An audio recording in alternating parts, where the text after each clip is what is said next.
Okay so हमने कल पढ़े थे कुछ रीजनिंग के 2-3 क्वेश्चन थे, ठीक है। तो आज मैं कुछ इंटरेस्टिंग इंग्लिश के क्वेश्चंस लेके आई हूँ। ओके सो तो सबसे पहले हम स्टार्ट करते हैं।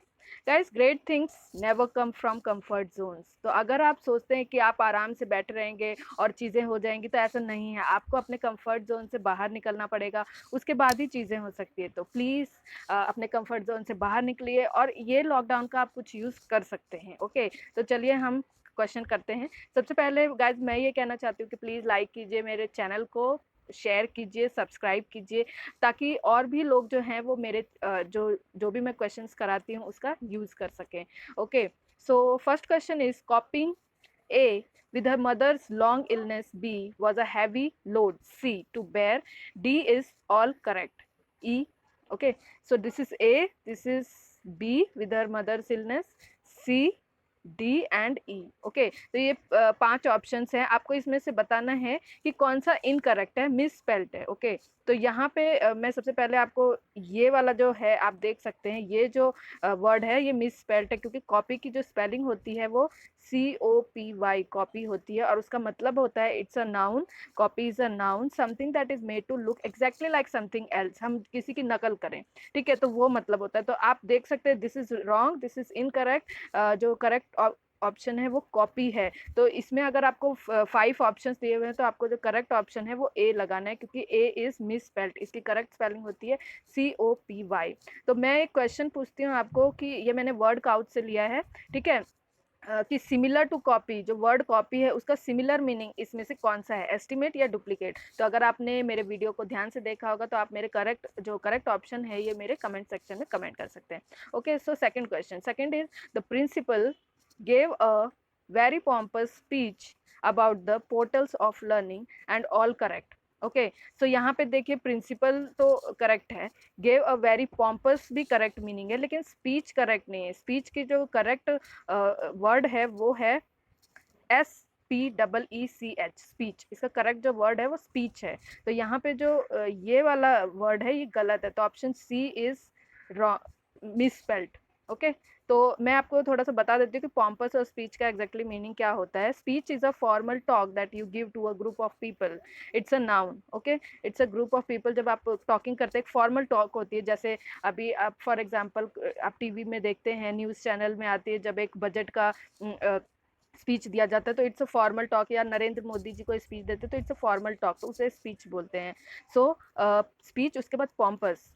तो आप मुझे ये बताएंगे कि सिमिलर टू स्पीच क्या है, सिमिलर मीनिंग ऑफ स्पीच क्या है, स्पीकिंग या स्प्रिंग, ये आप मेरे कमेंट सेक्शन में कमेंट करेंगे। देन पॉम्पस पे हम आ जाते हैं, ये एक एडजेक्टिव है। इसका मतलब कि आप ये सोचते हैं you are more important than other people, for example by using long word that sound impressing. कोई कोई होता है कि उसको अच्छी इंग्लिश आती है, तो वो लोग ना के एक ईजी वर्ड यूज करके एक बहुत ही हार्ड वर्ड यूज करते हैं। जैसे मैंने आपको पहले क्वेश्चन बताया कि कॉपी, कॉपी का मतलब क्या होता है, डुप्लीकेट भी होता है। तो आप कॉपी ना वर्ड यूज करके डुप्लीकेट वर्ड यूज करेंगे, तो ये थोड़ा सा इंप्रेसिव हो जाता है। ओके, या कुछ और यूज करेंगे जो किसी को नहीं है, तो उसको क्या बोलते हैं, pompous.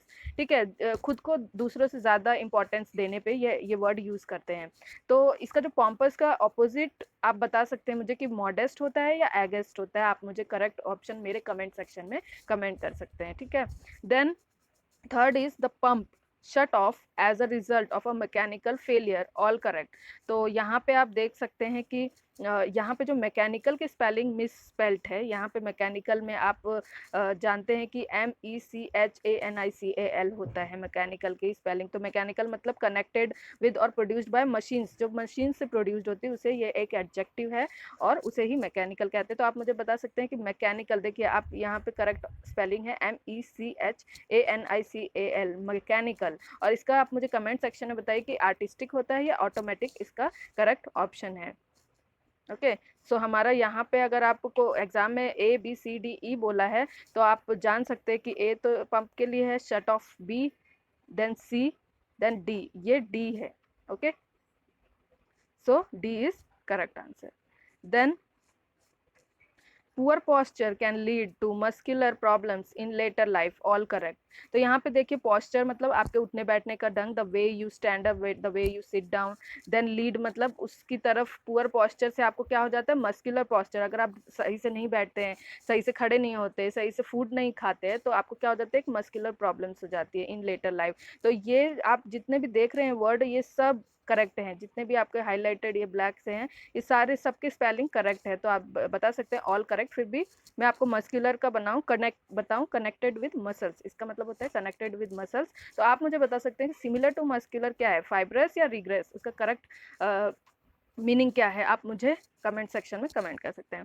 Then the competitors completed the race with just one exception and all correct। तो यहाँ पे आप देख सकते हैं कि with just one एक्सेप्शन लिखा हुआ है यहाँ पे। तो यहाँ पे इसकी स्पेलिंग जो है वो मिस स्पेल्ट ये है, इसका मतलब इसका करेक्ट जो ऑप्शन है मिस स्पेल्ट वर्ड है वो है डी, एक्सेप्शन। ओके, तो इसका करेक्ट वर्ड जो है वो है क्या है, ये है EXCEPTION, एक्सेप्शन। एक्सेप्शन का मतलब क्या होता है, ए पर्सन और thing that is not included in a general statement. मतलब एक्सेप्शनल केस होता है ना, हम बोलते हैं कि सब तो जाएंगे, लेकिन हो सकता है कि एक दो एक्सेप्शनल केस होते हैं जिसमें नहीं कोई उस रेस में जाएगा। मतलब बहुत 100% में से 90% तो हो सकता है हो जाए, लेकिन 1% एक्सेप्शन मतलब वो ना हो, ठीक है, वो अपवाद होता है। ठीक है, तो ये चीज़ होती है जो 1% ना जाने का जो प्रोबेबिलिटी होती है एक्सेप्शन में, और बाकी जो 99% वो जाएंगे, सिर्फ 1% हो सकता है वो एक्सेप्शनल केस हो सकता है, नहीं जा सकता वो। तो ये जो होता है वो अपवाद या person thing that is not included in a general statement.